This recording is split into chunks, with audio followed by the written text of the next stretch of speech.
Life is full of unexpected twists and turns, and just when you think you know people, fate turns the cards, leaving you defenseless before the ruthless truth. Today, I will tell you a story that will pierce your soul. My name is Alina. I'm 25 years old, but I'll start at the very beginning. My husband is 2 years older than me. He was my first high school sweetheart, at least I thought so.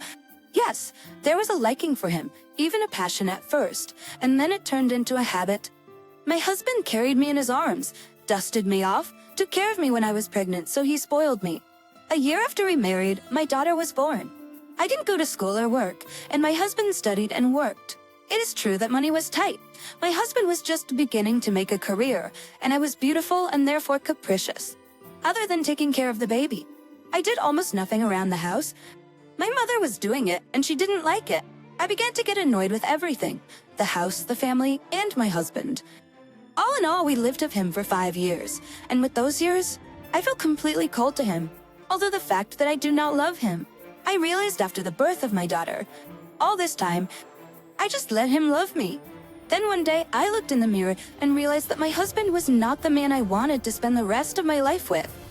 I began to dream of a rich prince on a white horse who would take me and my daughter to the distant lands where I would drown in luxury. I imagined myself a rich lady. Of course, my husband wasn't an alcoholic or a boatman. We were not poor, but not luxurious either, and I wanted more.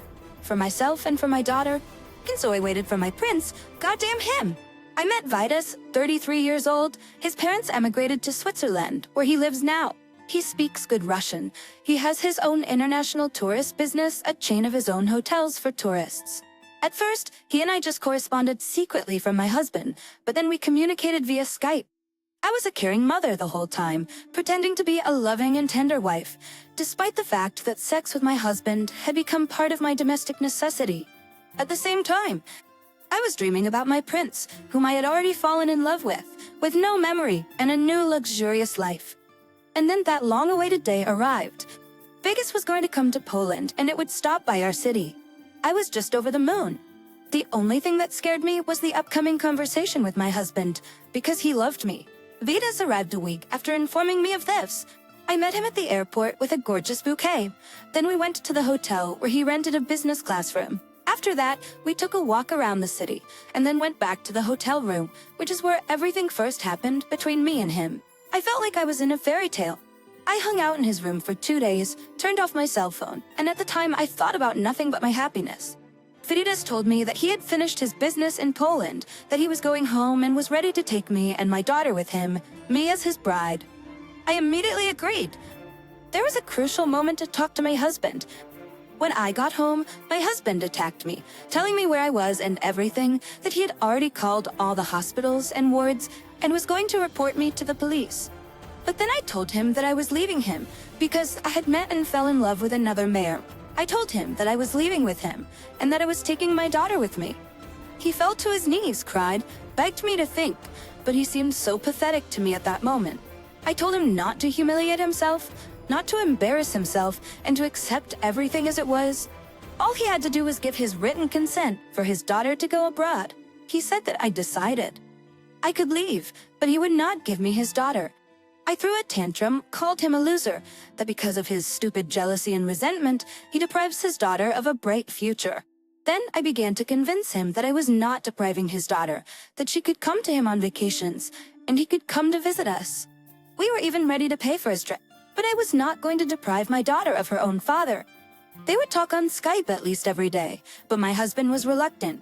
I went back to Vitas and told him everything in tears. Vitas hastened to console me and suggested we go, but without my daughter for now, look around, live with him there for a couple or 3 months, and then come back and file for divorce. And then we'll find a way to get our daughter back. Oh, if necessary, to throw money to her husband, and if he does not agree, we will find another way to do it without his consent. You see, this is Poland, where everything is bought and sold, right up to the elections in the country. We'll bribe someone, and he will be deprived of his paternal rights if he obstructs us.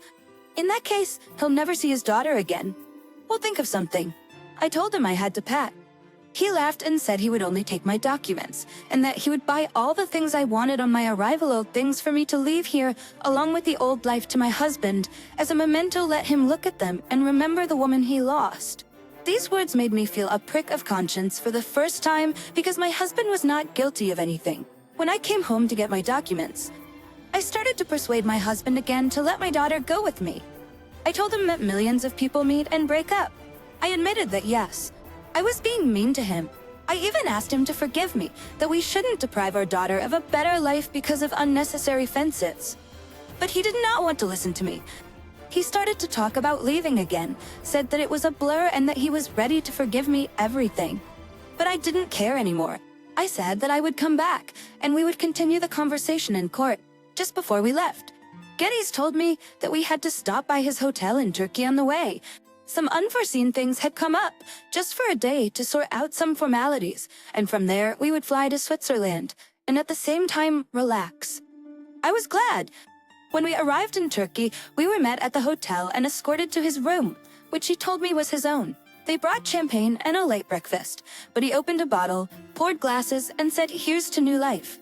After the champagne, I felt faint, my eyes swam, and I fell asleep. That was the end of my fairy tale and the beginning of a real horror movie.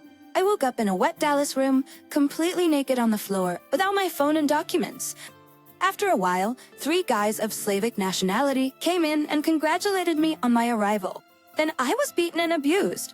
I still had a bad perception of the reality of what was happening. At first, I thought it was just a nightmare, and then that I had died and gone to hell. But I was wrong. It was only purgatory, and the real hell was waiting for me ahead. These guys came in and took me to the shower, made me wash, then threw me some clothes and demanded I get dressed. Then they took me to a room where a man of about 45 to 50 years of Southern nationality was sitting and informed me that I was made from now on, that my life was in his hands, and that I was working for him from that day on. He asked me if I had any idea who I worked for.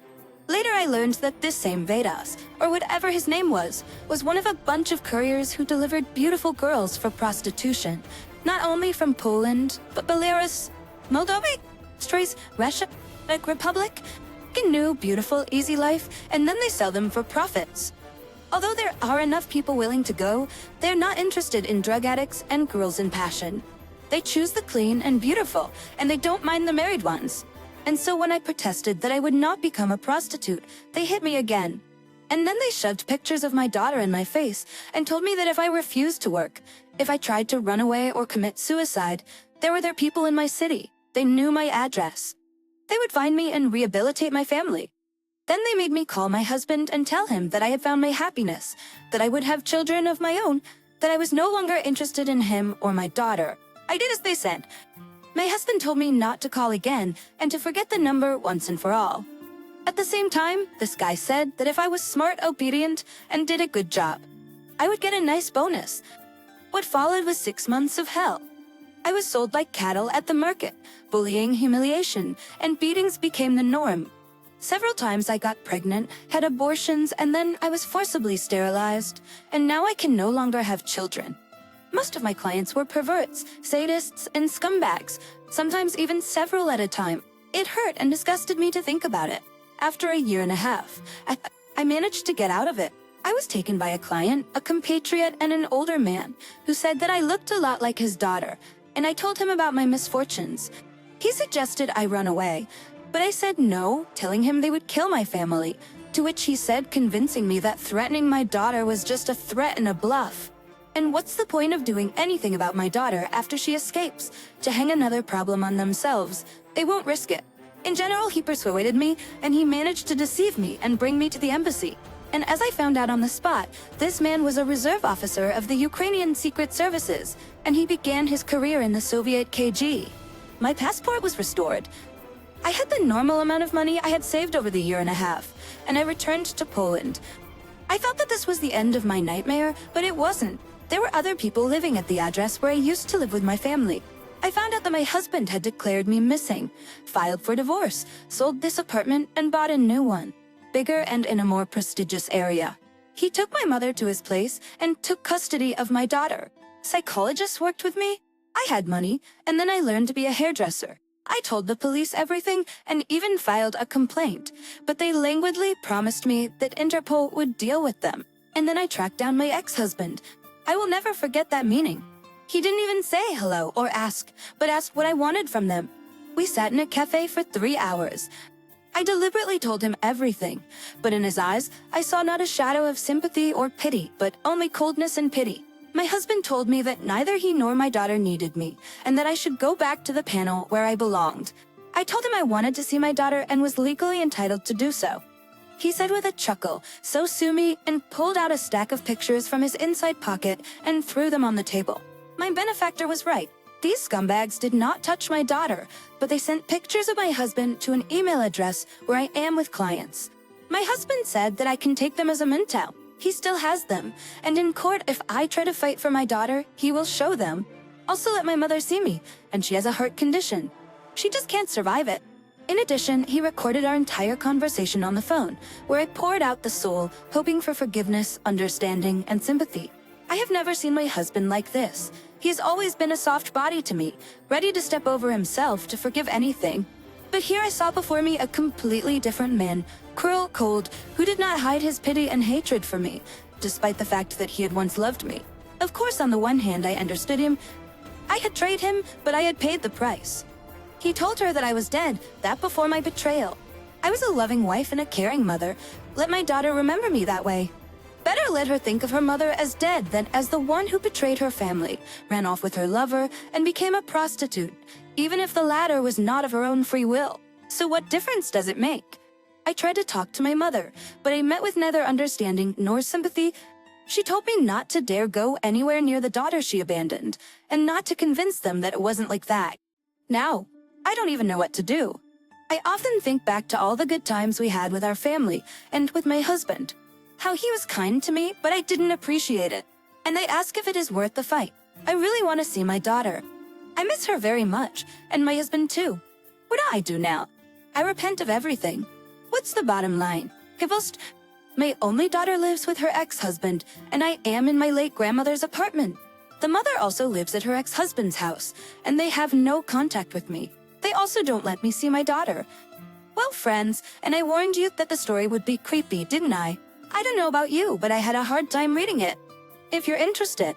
I don't know if it's because there's a narrative on behalf of a girl, a woman, or because with each new sentence, I realized that, unfortunately, this story could very well be real. You know what I mean, friends, don't you? But unfortunately, this is our reality, and we have no other. As for the main character in this story, I'm looking forward to your comments. And I'm sure that once again, your opinion is the same as mine.